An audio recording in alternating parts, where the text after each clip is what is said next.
Hello friends, welcome to my channel history classes for civil services. हम आज के topic में पढ़ने वाले हैं चोल साम्राज्य। दक्षिण भारत में यह साम्राज्य हुआ। चोल साम्राज्य बहुत ही प्रतापी शासक हुए। इसने अपना साम्राज्य विस्तार किया और भारत में ही नहीं, भारत के अलावा दक्षिण पूर्व एशिया, सुमात्रा, जावा, यहाँ तक श्रीलंका को भी अपने अधिपत्य में इन्होंने एक समय लिया। इनकी नौसैनिक शक्ति बहुत ही मजबूत रही और कल्चरली ये बहुत ही समृद्ध साम्राज्य रहा था। ये चोल साम्राज्य को समझने से पहले आप सबसे पहले चोल साम्राज्य की सीमाओं को समझें। इस मैप पे नज़र डालें तो आप देख पाएंगे कि चोल साम्राज्य का विस्तार किस क्षेत्र में था। तुंगभद्रा नदी के दक्षिण में चोल साम्राज्य ने अपने साम्राज्य का विस्तार किया हुआ था। पूर्वी तट के सहारे गंगईकोंड चोलपुरम जो एक महत्वपूर्ण शहर था, तंजौर, नीचे मदुरई और पांड्य शासक थे, और श्रीलंका के क्षेत्र में जिस समय अनुराधापुर लिखा हुआ है उस समय वो अनुराधापुर के नाम से जाना जाता था। पूर्व की तरफ देखें तो कलिंग और बंगाल की तरफ सेन शासन कर रहे थे। ये समकालीन शासन थे। तो ये था साम्राज्य, चोल साम्राज्य। चोलों का साम्राज्य की सीमा थी ये। ठीक है, तो हम आते हैं अपने टॉपिक पे, चोल साम्राज्य। हम इनके राजनीतिक परिदृश्य को देखेंगे और मैं कोशिश करूँगा कि 2 या 3 वीडियो में चोल साम्राज्य को समग्रता से ख़त्म कर सकूँ। इसके राजनीतिक परिदृश्य को देखना है, इसके द्वारा अभियानों को देखना है, इसके राज्य व्यवस्था को देखना है और इसके समाज के सामाजिक दृष्टिकोण से भी इस साम्राज्य को देखना है। और जो इसके समय आर्ट्स एंड कल्चर थे, मंदिरों के निर्माण इनके समय जो हुआ उस पर भी हमें चर्चा करनी है। तो कुछ वीडियोस में चोल साम्राज्य पूर्ण समग्रता से हर एक बिंदु को देखते हुए ख़त्म कर देंगे। और ये वीडियो आपके लिए सिविल सर्विसेज के लिए, यूपीएससी के लिए, नेट जेआरएफ के लिए, अदर पीसीएस एग्ज़ाम्स के लिए बहुत ही इंपॉर्टेंट होने वाली है। और आप इसको अपने नोट्स में इस टॉपिक्स को इंक्लूड जरूर करें। चोल साम्राज्य के सबसे मुख्य विशेषता रही थी इसका स्वायत्त प्रशासन, लोकल गवर्नमेंट। ठीक है, तो वो वहाँ से सवाल बहुत आता है कि इनकी स्वायत्त प्रशासन के बारे में समझाएं। या प्रीलिम्स में क्वेश्चंस बहुत आ जाते हैं, पीटी फैक्ट्स इसमें बहुत सारे होते हैं। ठीक है, तो अगर आपको ये वीडियो अच्छा लगता है तो आप प्लीज़ इसको सब्सक्राइब करें और अपने दोस्तों में शेयर करें ताकि उनकी भी कुछ मदद हो जाए और एग्जाम्स में बेहतर तैयारी हो सके। चलिए, समय गंवाए बिना हम शुरू करते हैं। चोल साम्राज्य पूर्व मध्यकाल के सुदूर दक्षिण में चोल साम्राज्य सबसे महत्वपूर्ण था। चोल शासकों का इतिहास 2 चरणों में विभाजित है जिनके बीच कई शताब्दियों का अंतर है। ठीक है, जो हम लोग अभी चोल साम्राज्य पढ़ने वाले हैं ये आरंभिक चोलों की जानकारी नहीं, आरंभिक चोल नहीं है। चोलों का उदय होता है आरंभ में, फिर उनका पतन होता है, फिर कुछ 100 सालों का अंतर है, उसके बाद पुनः चोलों का उदय होता है। तो जो हम स्वायत्त शासन वाले चोलों की जानकारी प्राप्त करते हैं या जिनके बारे में हम पढ़ते हैं, वो दूसरी बार जो चोलों का उदय हुआ था ये वो चोल साम्राज्य है। आरंभिक चोलों की जानकारी अशोकों के अभिलेख, रोमन रचनाएं जैसे पेरिप्लस ऑफ द इरिथ्रियन सी और जियोग्राफी से मिलती है। एक प्रश्न आता है कि पेरिप्लस ऑफ द इरिथ्रियन सी के लेखक कौन है? तो इसका लेखक अज्ञात है। इसकी जानकारी हमें नहीं है कि पेरिप्लस ऑफ द इरिथ्रियन सी नामक पुस्तक के लेखक कौन था। ये रोमन रचनाएं थी, Periplus of the Erythraean Sea and geography. इससे हमें चोल साम्राज्य जो आरंभिक चोल थी उनकी जानकारी मिलती है। साथ ही अशोक के अभिलेखों से भी हमें आरंभिक चोलों की जानकारी मिलती है। श्रीलंका से संबंधित है बौद्ध धर्म का एक ग्रंथ महावंश। दक्षिण भारत में संकलित संगमकालीन साहित्य में भी आरंभिक चोलों की जानकारी मिलती है, परंतु इनका विस्तृत इतिहास नहीं मिल पाता है। उपलब्ध सूचनाओं के आधार पर यह माना जाता है कि आरंभिक चोल 4वीं शताब्दी से लेकर 2री शताब्दी ईसा पूर्व तक सत्ता में रहे थे, 4 बीसी से 2 बीसी तक। इस वंश के पहले महत्वपूर्ण शासक के रूप में एलार का नाम आता है। इसे हम लोग संगम काल के इतिहास में, जब दक्षिण भारत का इतिहास पढ़ रहे होंगे, सुदूर दक्षिण का इतिहास जब पढ़ेंगे तब हम आरंभिक चोलों के बारे में पढ़ेंगे संगम काल के इतिहास में। ये जो अभी हम लोग पढ़ने वाले हैं वो दूसरा चरण है चोलों का। ये 9वीं शताब्दी के उत्तरार्ध से लेकर 12वीं शताब्दी तक रहे। पल्लव वंश की शक्ति क्षीण होने पर विजयालय चोल ने स्वतंत्र सत्ता ग्रहण कर ली थी और पर केसरी की उपाधि धारण की। उसने तंजौर पर अधिकार करके उसे अपनी राजधानी बनाया। पूर्व मध्यकालीन चोल सम्राटों के वंश का संस्थापक विजयालय हुआ।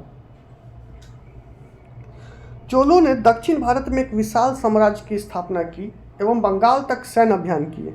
उन्होंने नौसैनिक क्रियाकलापों को विशेष प्रश्रय दिया और भारत की सामुदायिक सीमा से आगे जाकर श्रीलंका और दक्षिण पूर्व एशिया के तक साम्राज्य का विस्तार किया।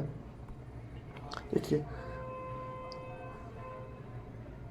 सैन्य अभियान किया और नौसैनिक क्रियाकलाप में इन्होंने बहुत काम किया और दक्षिण पूर्व एशिया तक साम्राज्य का विस्तार किया, यहाँ तक कि श्रीलंका पर भी। चोल शासकों का काल दक्षिण भारत के इतिहास का सृजनशील काल युग रहा है। सृजनशील, कुछ तो अच्छा निर्माण हो रहा था, समाज का निर्माण हो रहा होगा, कुछ कलाएं विकसित हो रही होंगी, व्यापार वाणिज्य में समृद्धता आ रही होगी, दूर देशों से संपर्क बन रहा होगा, इसलिए इसे सृजनशील का युग कहा जाता है। इसकी महत्वपूर्ण विशेषताएं क्या रहीं? एक तो सबसे महत्वपूर्ण विशेषता चोल साम्राज्य में रहा स्थानीय स्वशासन, जिसका संचालन स्वायत्त ग्रामीण सभाओं द्वारा होता था। जो ऑटोनोमस रूरल बॉडीज थी, रूरल कमिटीज थी, उनके द्वारा स्थानीय स्वशासन का संचालन हो रहा था। इनके समय व्यापार और वाणिज्य अच्छे स्तर पर रहे, कला और साहित्य में बढ़ोतरी देखी गई, मंदिरों का निर्माण हुआ। द्रविड़ शैली में दक्षिण भारत में मंदिरों का निर्माण हुआ। मंदिर निर्माण की कुछ शैलियाँ हैं, द्रविड़ शैली, नागर शैली जो उत्तर भारत में फेमस है, और द्रविड़ शैली और नागर शैली के मिश्रण से जो शैली बनती है उसे कहते हैं बेसर शैली। तो द्रविड़ शैली का विकास, द्रविड़ शैली के आधार पर मंदिरों का निर्माण हुआ चोल काल में दक्षिण भारत में। मूर्ति निर्माण हुआ, विशेषता कांस्य प्रतिमाएं। कांस्य एक एलॉय है जो तांबा और टीन के मिश्रण से बनता है, तो मूर्ति का निर्माण भी हुआ और तमिल साहित्य लिखे गए चोल साम्राज्य के काल में। विजयालय के बाद उसका पुत्र तथा उसका उत्तराधिकारी के रूप में आदित्य प्रथम गद्दी पे बैठता है 887 से 900 साल तक। देखिए, यहाँ पे जो टाइम लाइन है बहुत ज़्यादा इंपॉर्टेंट नहीं है, शासक इंपॉर्टेंट है और उनके द्वारा किए गए महत्वपूर्ण कार्य इंपॉर्टेंट है। तो विजयालय के बाद आदित्य प्रथम गद्दी पे बैठता है और इसने पल्लव शासक अपराजिता को युद्ध में हराकर मार डाला। उसने मदुरै के पांड्य और कलिंग के गंग शासकों को भी हराया। तो विजयालय के बाद आदित्य प्रथम जब गद्दी पे बैठता है, उसने पल्लवों को हराया, उसने पांड्य को हराया और कलिंग के गंग शासकों को भी हराया। तो तीन महत्वपूर्ण युद्ध करे इसने। आदित्य के उत्तराधिकारी परांतक प्रथम ने पांड्य शासक राजसिंह को हराकर मदुरा पर अधिकार कर साम्राज्य का विस्तार किया। परांतक प्रथम बहुत ही इंपॉर्टेंट शासक होता है चोलों में। परांतक प्रथम से संबंधित एक अभिलेख है, उसके बारे में हम आगे पढ़ेंगे। उत्तर मेरूर का अभिलेख, जिसमें परांतक प्रथम की जानकारी मिलती है, उसके अभियानों की जानकारी मिलती है, उसके समय उपलब्धियों की जानकारी प्राप्त होती है। तो एक इम्पॉर्टेंट पॉइंट है कि परांतक प्रथम ने 915 में श्रीलंका की सेना को वेल्लूर के युद्ध में पराजित किया। उसने नेल्लोर पर भी अधिकार कर लिया। तो श्रीलंका की सेना को पहली बार हराने वाला शासक होता है परांतक प्रथम। इसके साम्राज्य विस्तार के क्रम में राष्ट्रकूट शासक कृष्ण तृतीय ने उसे तक्कोलम के युद्ध में पराजित कर दिया। संभवतः परांतक मारा गया। तो परांतक प्रथम एक महत्वपूर्ण शासक हुआ जिसने श्रीलंका के सेना को वेल्लोर के युद्ध में हराया था। और परांतक प्रथम के संदर्भ में हमें एक अभिलेख प्राप्त होती है जिसका नाम है उत्तर मेरूर अभिलेख, और इसका एक संघर्ष होता है राष्ट्रकूट शासक कृष्ण तृतीय से, जिसमें संभवतः परांतक हार जाता है और मारा जाता है। इस युद्ध का नाम था तक्कोलम का युद्ध। परांतक प्रथम के बाद गद्दी पर जो महत्वपूर्ण शासक बैठा वह है राजा राज प्रथम। राजा राज ने चोल साम्राज्य का पुनरुत्थान किया। 944 से 1002 के बीच इसने कई सैनिक अभियान किए। इसने श्रीलंका के उत्तरी भाग पर विजय प्राप्त की। तो श्रीलंका के उत्तरी भाग पर विजय प्राप्त करने वाला राजा राज प्रथम शासक होता है। थिरुवलंगडु अभिलेख के अनुसार उसने 1000 द्वीपों पर अधिकार किया। संभवतः यह लक्षद्वीप और मिनिकॉय द्वीप समूह थे। उसने पांड्य, चेर और पश्चिम व पूर्वी दोनों चालुक्यों को पराजित किया था। राजा राज के उत्तराधिकारी हुए राजेंद्र प्रथम। इसने चोल साम्राज्य का विस्तार चरम सीमा तक किया। उसने अनुराधापुर, श्रीलंका के दक्षिणी भाग को जीतकर इस क्षेत्र का पूर्ण विलय चोल साम्राज्य में किया। तो हमें दो राजाओं की जानकारी मिलती है चोल साम्राज्य में, एक राजराज प्रथम और दूसरा राजेंद्र प्रथम। तो राजराज प्रथम ने उत्तरी श्रीलंका को जीतकर अपने साम्राज्य में मिलाया और राजेंद्र प्रथम ने चोल साम्राज्य के सीमा का चरम सीमा तक पहुंचाया, उसके साम्राज्य विस्तार को, और इसी ने श्रीलंका के दक्षिणी भाग को भी मिलाकर उसका पूर्ण रूप से चोल साम्राज्य में विलय कर लिया। उसने बेंगी के चालुक्य का एक शासक हुआ राजराज नरेंद्र को संरक्षण प्रदान किया और उसने उसके विरुद्ध कल्याणी के चालुक्य अभियानों को विफल किया। देखो, कल्याणियों में आपस में संघर्ष चल रहा था। कल्याणी 3 थे, वातापी के चालुक्य, कल्याणी के चालुक्य, बेंगी के चालुक्य। इन चालुक्यों में हमेशा संघर्ष रहता था। तो बेंगी और कल्याणी के चालुक्य के बीच में संघर्ष था। उस संघर्ष को भी कल्याणी के विरुद्ध बेंगी का सहायता करके ये शासक उनके बीच में विरोध को खत्म करता है। 1022-23 के मध्य बंगाल शासक महिपाल को पराजित कर उसने गंगई कोंडचोलपुरम की उपाधि धारण की और तंजौर के निकट नई राजधानी बनाया, जिसे गंगई कोंडचोलपुरम कहा गया। राजेंद्र प्रथम ने गंगई कोंडचोलपुरम की उपाधि धारण की बंगाल के शासक महिपाल को पराजित करने के पश्चात। 1025 में राजेंद्र प्रथम ने श्री विजय, वर्तमान जावा और सुमात्रा के शासक संग्राम विजयोत्तुंग वर्मन को पराजित करके अपनी संप्रभुता स्थापित की। इस अभियान का उद्देश्य दक्षिण पूर्व एशिया के क्षेत्र में चोल व्यापारियों के हितों की रक्षा करनी थी। इंडोनेशिया के क्षेत्र में भी भारतीय व्यापारी, जो चोल साम्राज्य के व्यापारी थे, वो व्यापार करने के लिए जाते थे, तो उन पे कुछ उनके ऊपर आक्रमण हुआ करता था, उनको लूट लिया जाता था। उससे क्षुब्ध होकर वो राजेंद्र प्रथम ने श्री विजय यानी वर्तमान जावा और सुमात्रा के शासक संग्राम विजयोत्तुंग वर्मन को पराजित कर अपनी संप्रभुता वहाँ पर स्थापित की। और इस अभियान का उद्देश्य दक्षिण पूर्व एशिया के क्षेत्र में चोल व्यापारियों के हितों की रक्षा करना था। अब इसी से प्रभावित होकर कंबोज का शासक, वो भी दक्षिण पूर्व एशिया का शासक था, कंबोज के शासक सूर्यवर्मन प्रथम ने भी राजेंद्र प्रथम के पास मैत्री संदेश भेजा। इन्हीं सभी उपलब्धियों के कारण राजेंद्र प्रथम उत्तम चोल कहलाया। राजेंद्र प्रथम के बाद अगले शासक राजा धीराज का काल अनेक विद्रोहों और उपद्रवों का काल रहा।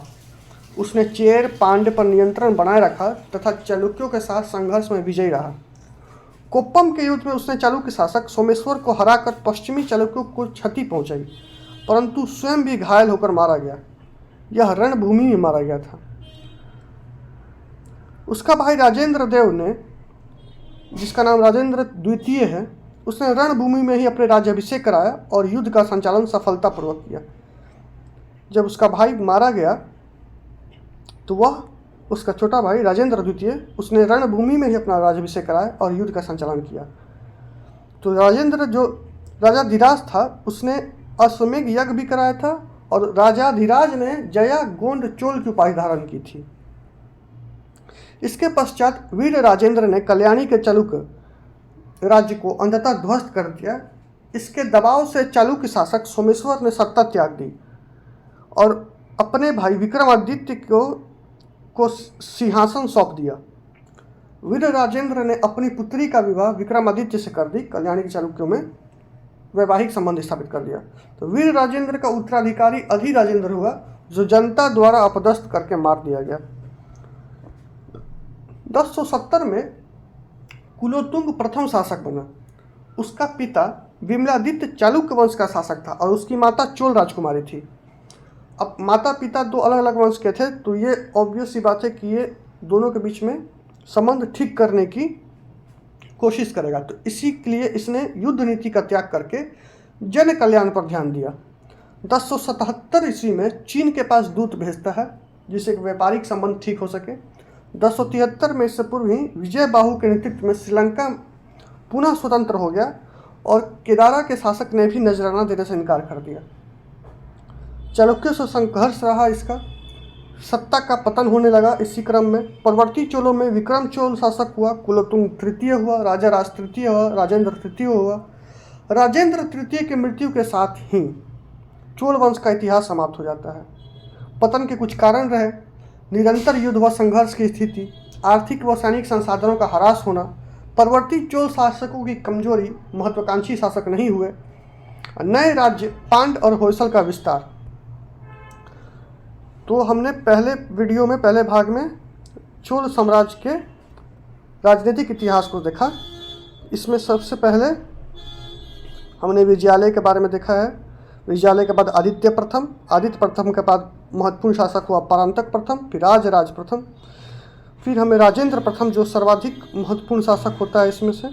राजेंद्र प्रथम के बाद हमें उसका उत्तराधिकारी राजाधिराज मिलता है। राजाधिराज के बाद राजेंद्र देव या राजेंद्र द्वितीय मिलता है। फिर वीर राजेंद्र मिलता है। फिर कुलोतुंग मिलता है। तो कुलोतुंग प्रथम के समय से ही उसने जब युद्ध की नीति त्याग दी, महत्वाकांक्षा नहीं रही, शांति तो आई लेकिन विद्रोह भी आए। चालुक्यों से संघर्ष रहा, सत्ता का पतन होने लगा और परवर्ती चोलों ने तो कोई रुचि ही नहीं दिखाई साम्राज्य विस्तार के प्रति, इसलिए चोल साम्राज्य का राजनीतिक पतन होने लगा। अगली वीडियो में हम लोग चोल प्रशासन के बारे में देखेंगे। तब तक के लिए थैंक यू। और वीडियो पसंद आए तो प्लीज़ इसको सब्सक्राइब करें और अपने दोस्तों में शेयर करें और वीडियो को लगातार देखें और इसका नोट्स बनाएं, क्योंकि ये जब तक आप लिखेंगे नहीं खुद से तब तक ये आपको याद नहीं होगा, समझ में नहीं आएगा, और इसे कंटिन्यूस रिवीजन में इसको रखें। चलिए मिलते हैं अगले लेक्चर में। Thank you.